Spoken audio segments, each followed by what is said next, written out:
بسم اللہ الرحمن الرحیم۔ حاصل ہوتا ہے۔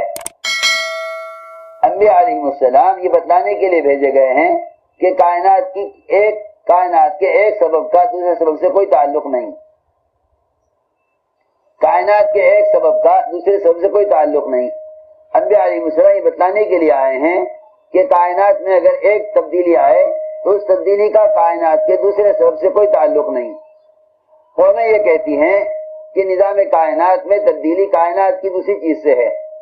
اللہ مجھے معاف فرمائے، ہم سب کے سب اسکول کالج میں یہ پڑھتے ہیں کہ جب یہ یوں ہوگا تو پھر یہ ہوگا، اگر ان چیزوں کو ملایا جائے گا تو یہ ہو جائے گا۔ یہ سوچ انبیاء علیہ السلام کی دعوت کے بالکل خلاف ہے۔ انبیاء علیہ السلام اللہ تعالیٰ کے یہاں سے ہر زمانے میں قوم یہ کہتی تھی کہ دنیا کا نظام دنیا سے چلتا ہے۔ انبیاء علیہ السلام نے آگے فرمایا کہ نہیں، دنیا کا نظام براہ راست خالق کائنات سے چلتا ہے۔ ایک درخت سے پتا سوکھ کر گرتا ہے تو وہ اللہ کے امر سے گرتا ہے، وہ اللہ کے امر سے گرتا ہے۔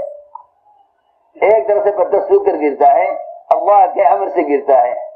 اگر آپ نے دیکھا ہوگا پورا درخت پتوں سے خالی ہو جاتا ہے، ایک پتا بھی درخت پر باقی نہیں رہتا، سارا درخت پتوں سے خالی ہو جاتا ہے، مگر ایک درخت کے بالکل سب سے اوپر کی آخری ٹہنی پر ایک پتا لٹکا رہتا ہے۔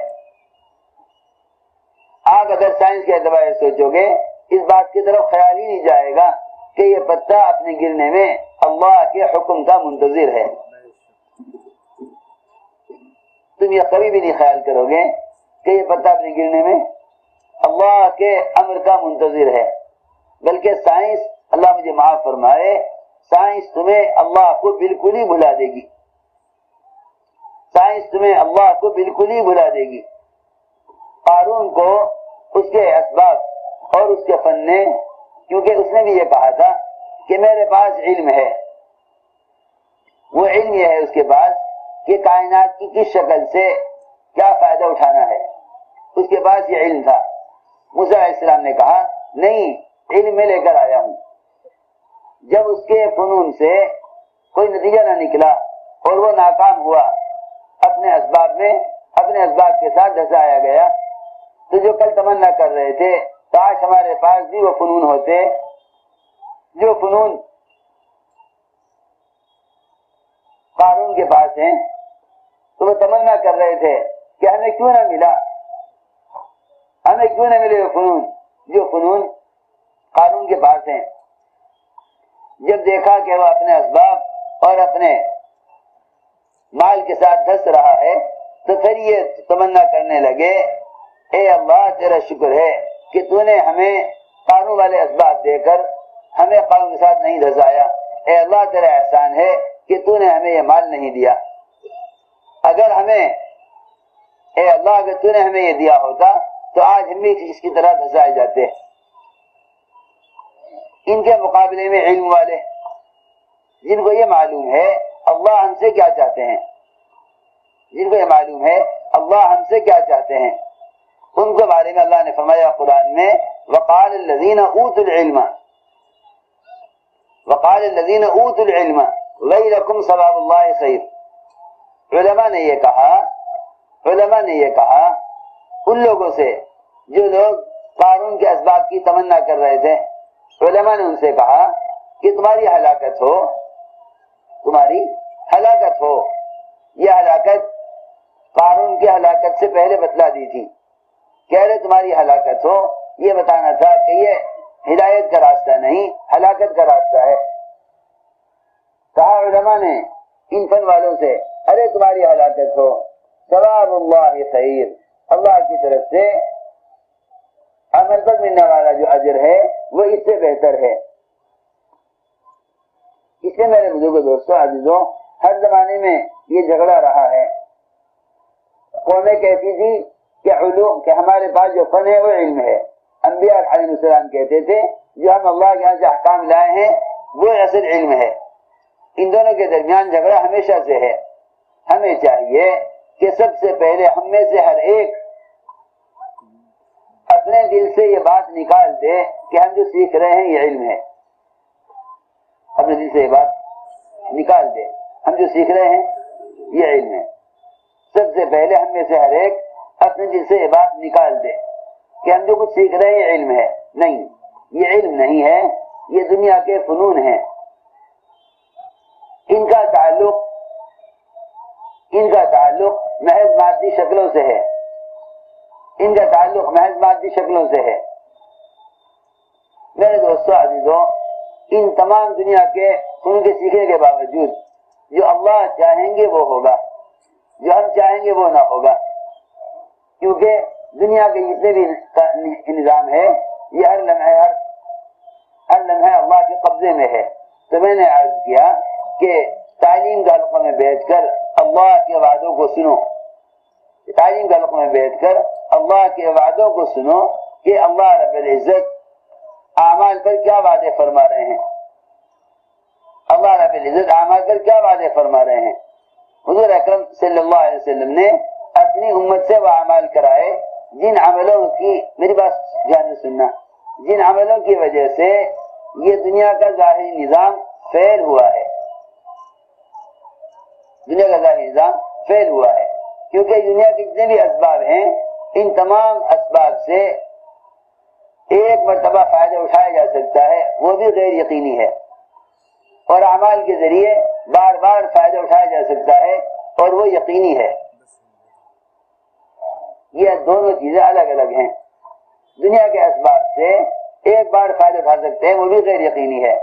بھینس نے ایک وقت میں دودھ دے دیا، اب اس سے دوبارہ دودھ نہیں دے گی، بلکہ بعض مرتبہ ایسے حالات بنیں گے کہ آج بھینس دودھ دے گی ہی نہیں، ایک دفعہ بھی نہیں دے رہی ہے.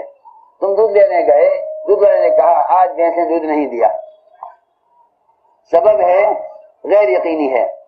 ممکن ہے دودھ دے دے، ممکن ہے دودھ نہ دے. یہ ایک مرتبہ دے گی تو دوبارہ نہ دے گی.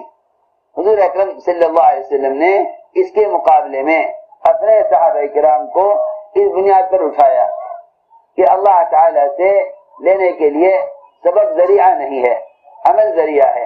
اگر تم نے عمل کو ذریعہ بنایا اور سبب سے لینے کا انکار کیا، اگر تم نے عمل کو ذریعہ بنایا سبب سے لینے کا انکار کیا تو اللہ رب العزت سبب کے راستے سے بار بار بھی دے سکتے ہیں، سبب کے بغیر بھی دے سکتے ہیں. دونوں باتیں ہیں، دو موقع پیش آئے. یہ مت کہنا کبھی بھی کہ یہ کائنات کا نظام ہے، اگر یہ درست ہو گیا تو اللہ تعالیٰ کر دیں گے، اگر درست نہ ہوا تو اللہ تعالیٰ نہیں کریں گے، کیونکہ نظام کائنات اللہ کا ضابطہ ہے. نہیں، کائنات کے نظام اللہ کا ضابطہ نہیں ہے. میں عرض کروں گا دو موقع تھے. ایک موقع تو یہ ہوا، ابوبکر صدیق رضی اللہ تعالیٰ عنہ حضور اکرم صلی اللہ علیہ وسلم کے ساتھ سفر ہجرت میں روانہ ہوئے. آپ کے لیے دودھ کی تلاش میں نکلے. ایک مشرکہ عورت اپنے ریوڑ کو چراتی ہوئی ملی. ایک مشرکہ عورت اپنے ریوڑ کو چلاتی ہوئی ملی. اس سے کہا کہ ہمیں دودھ چاہیے. اس عورت نے کہا میرے پورے ریوڑ میں ایک بکری بھی ابھی تک گیابن نہیں ہوئی، ایک بکری بھی دودھ دینے کے قابل نہیں ہے. یہ سب چھوٹی بچی ہیں اور دودھ دینے کے قابل ایک بھی بکری نہیں ہے. اور بکر رضی اللہ فرمایا کہ تو مجھے کوئی بکری دے دے، اس میں سے دودھ تو اللہ دیتے ہیں، دودھ تو اللہ دیتے ہیں، تو مجھے کوئی بکری دے دے، اس میں سے دودھ تو اللہ دیتے ہیں. یہ نہ فرمایا جب تیرے ریوڑ میں کوئی بکری دودھ دینے والی نہیں ہے تو پھر اللہ دودھ کیسے دے دیں گے؟ کیونکہ اللہ نے دودھ دینے کے لیے دنیا میں یہ نظام بنایا ہے. بس سب سے بڑی جہالت یہ ہے کہ اللہ تعالیٰ کی قدرت کو ظاہری نظام کے تابع سمجھا جائے. میں یہ چاہتا ہوں کہ تم جب کالج میں بیٹھ کے پڑھو تو تم سے یہ کہا جائے کہ جب یہ اسباب ہوں گے تو یہ ہوگا، تو دلی دل میں یہ کہتے رہیو یہ غلط کہہ رہا ہے، یہ غلط کہہ رہا ہے. جو اللہ چاہیں گے وہ ہوگا، جو اللہ چاہیں گے وہ ہوگا. تم ان لوگوں کی مجبوری میں پڑھنے کو پڑھ لو، مگر دل میں کبھی یہ خیال مت لانا کہ جس طرح یہ کہہ رہے اس طرح ہو جائے گا. بلکہ دل میں کہتا رہے نا کہ نہیں جو اللہ چاہیں گے وہ ہوگا.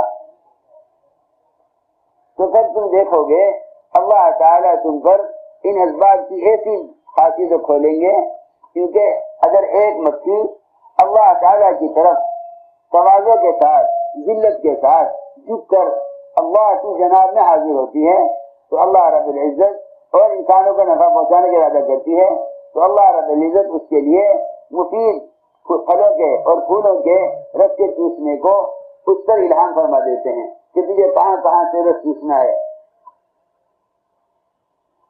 اور اگر ہمارے دل میں یہ بات آ گئی کہ نہیں جی جو کائنات میں ہو رہا وہ اصل ہے تو پھر ہم نظام کائنات کو اللہ کی قدرت سمجھ بیٹھیں گے. جو میں عرض کر رہا تھا کہ ابو بکر نے فرمایا کہ لا تم تو بکری لاؤ دودھ تو اللہ دیں گے. اس نے ان کے کہنے پر مشرکہ عورت نے ایک بکری کی بچی اس کے حوالے کر دی. چھوٹے چھوٹے تھن ہوتے ہیں اس بکری کے جو گیابن نہ ہوئی ہو، ابھی تک ایک دفعہ بھی گیابن نہیں ہوئی تو دودھ کہاں سے آ جائے گا. فرمایا اس عورت سے تیرے گھر میں جو بڑے سے بڑا پیالہ ہو وہ لے آ. وہ بڑا پیالہ لے آئی. ابو بکر رضی اللہ تعالیٰ عنہ نے پکڑ کر دودھ نکالنے شروع کیا یہاں تک کہ پیالہ دودھ سے بھر گیا. پیالہ دودھ سے بھر گیا. اس سے اپنی ضرورت کا لے کر باقی سارا بھرا ہوا پیالہ دودھ کا اس مشرکہ عورت کو دے دیا. ہماری ضرورت پوری ہو گئی، باقی تم استعمال کر لو.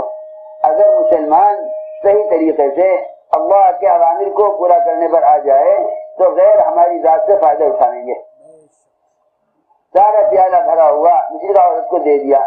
وہ حیران تھی کہ ایسی بکری سے دودھ کیسے نکل گیا جو بکری دودھ دینے کے قابل نہیں ہے. دوسرا واقعہ